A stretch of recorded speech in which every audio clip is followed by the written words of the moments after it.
Hello बच्चों, चलिए प्रश्न को पढ़ते हैं। यहाँ पर लिखा किसी प्रकाश कैथोड के पृष्ठ की देहली तरंग दैर्ध्य 600 नैनोमीटर है। यदि इस पृष्ठ पर 500 नैनोमीटर तरंग दैर्ध्य का प्रकाश आपतित किया जाए तो उत्सर्जित इलेक्ट्रॉनों की अधिकतम गतिज ऊर्जा की गणना कीजिए। तो यदि आपतित प्रकाश की तरंग दैर्ध्य को 500 नैनोमीटर ही रखते हुए उसकी तीव्रता को 2 गुना कर दिया जाए तो इसकी इस गतिज ऊर्जा पर क्या अंतर पड़ेगा। तो चलिए बच्चों, इस प्रश्न की मूल अवधारणा को हम देख लेते हैं। तो बच्चों, इस प्रश्न की मूल अवधारणा में हम आइंस्टीन के प्रकाश वैद्युत समीकरण को देख लेते हैं। तो ये होता है बच्चों, उत्सर्जित इलेक्ट्रॉन की जो अधिकतम गतिज ऊर्जा होती है वो कितनी होती है बच्चों। अधिकतम गतिज ऊर्जा होती है आपतित फोटान की ऊर्जा ऋण बच्चों धातु के पृष्ठ का कार्यफलन। कार्यफलन क्या होता है बच्चों? कार्यफलन हमारा होता है कि धातु के पृष्ठ से इलेक्ट्रॉन को उत्सर्जित कराने के लिए आवश्यक न्यूनतम ऊर्जा। तो बच्चों, कुल ऊर्जा में से ये कार्यफलन को घटा देंगे तो शेष ऊर्जा जो होगी वो उत्सर्जित इलेक्ट्रॉन की अधिकतम गतिज ऊर्जा के रूप में परिवर्तित हो जाएगी। तो यहाँ से बच्चों अगर हम देखें तो ये अधिकतम गतिज ऊर्जा होती है इस प्रकार से। फोटान की ऊर्जा होती है c भागे लेमडा, जहाँ पे h क्या है प्लांक नियतांक, c क्या है बच्चों प्रकाश की चाल है, और बच्चों लेमडा क्या है तरंग दैर्ध्य। इसी प्रकार कार्यफलन बराबर होता है sc भागे लेमडा नॉट। लेमडा नॉट क्या है बच्चों? ये हमारी देहली तरंग दैर्ध्य है। देहली तरंग दैर्ध्य का होता है अर्थ ये होता है कि आपतित प्रकाश की वह अधिकतम तरंग दैर्ध्य, या फिर एक बच्चों अधिकतम तरंग दैर्ध्य के आपतित प्रकाश जिस पर ये पृष्ठ से बच्चों इलेक्ट्रॉन का उत्सर्जन हो सके, वो हमारा देहली तरंग दैर्ध्य कहलाता है, अधिकतम तरंग दैर्ध्य का मान। तो चलिए बच्चों अपने प्रश्न को हल कर लेते हैं। उससे पहले बच्चों हम यहाँ पर देख लेते हैं कि ये जो हमारा फोटान की ऊर्जा E बराबर sc भागे लेमडा होता है। तो बच्चों अगर हम यहाँ पर फोटान की ऊर्जा को इलेक्ट्रॉन वोल्ट में ले लें बच्चों तो ये हो जाएगा हमारा 12,375 भागे बच्चों लेमडा जो हो ये एंगस्ट्रॉम में हो जाएगा इस प्रकार से। इसी प्रकार से बच्चों हम ये W को भी लिख सकते हैं इलेक्ट्रॉन वोल्ट में 12,375 भागे लेमडा नॉट। तो चलिए बच्चों अपने प्रश्न को हल करते हैं। तो यहाँ पर बच्चों हमें देहली तरंग दैर्ध्य का मान दिया गया है बच्चों, लेमडा नॉट का मान 600 नैनोमीटर। 600 नैनोमीटर, तो इसको एंगस्ट्रॉम में लिखें तो 6000 एंगस्ट्रॉम हो जाएगा।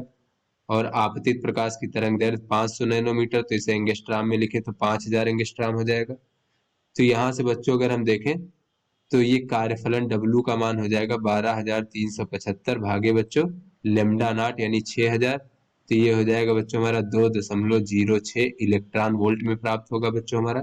इसी प्रकार आपतित फोटान की ऊर्जा देखें बच्चों तो ये हो जाएगा 12,375 भागे बच्चों लेमडा यानी कि 5000। तो बच्चों ये हमारा इलेक्ट्रॉन वोल्ट में प्राप्त हो जाएगा 2.48 इलेक्ट्रॉन वोल्ट इस प्रकार से। तो यहाँ से बच्चों उत्सर्जित इलेक्ट्रॉनों की अधिकतम गतिज ऊर्जा अगर हम देखें बच्चों तो ये हो जाएगा बच्चों E माइनस डब्ल्यू, यानी बच्चों 2.48 माइनस 2.06 यानी कि 0.42 इलेक्ट्रॉन वोल्ट इस प्रकार से। तो आगे बच्चों कहा जा रहा है कि यदि अगर हम तरंग दैर्ध्य को इतना ही रखें तो उसकी तीव्रता को 2 गुना करने पर इसकी गतिज ऊर्जा पर क्या अंतर पड़ेगा। तो यहाँ से बच्चों हम देख लेते हैं कि तरंग दैर्ध्य का मान परिवर्तित किए बिना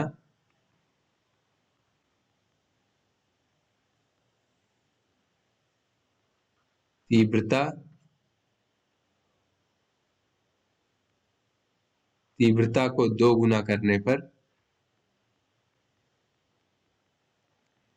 बच्चों जब हम तीव्रता को 2 गुना कर देंगे तो आपतित फोटानों की संख्या जो है 2 गुना हो जाएगी। आपतित फोटानों की संख्या 2 गुना हो जाएगी।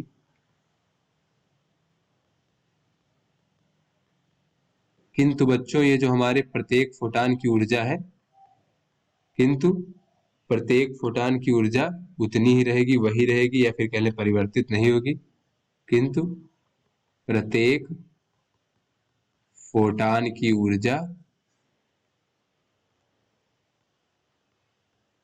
परिवर्तित नहीं होगी। तो बच्चों ये फोटान की ऊर्जा E होती जो कि sc भागे लेमडा होता है, तो लेमडा परिवर्तित नहीं हो रहा है, तो बच्चों ये ऊर्जा परिवर्तित नहीं होगी।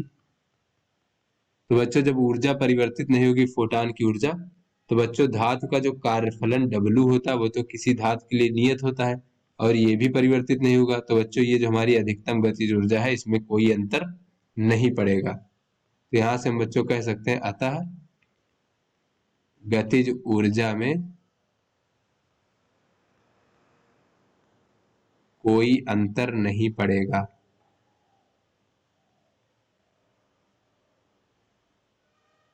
तो आशा करते हैं आपको समझ में आ गया होगा। धन्यवाद।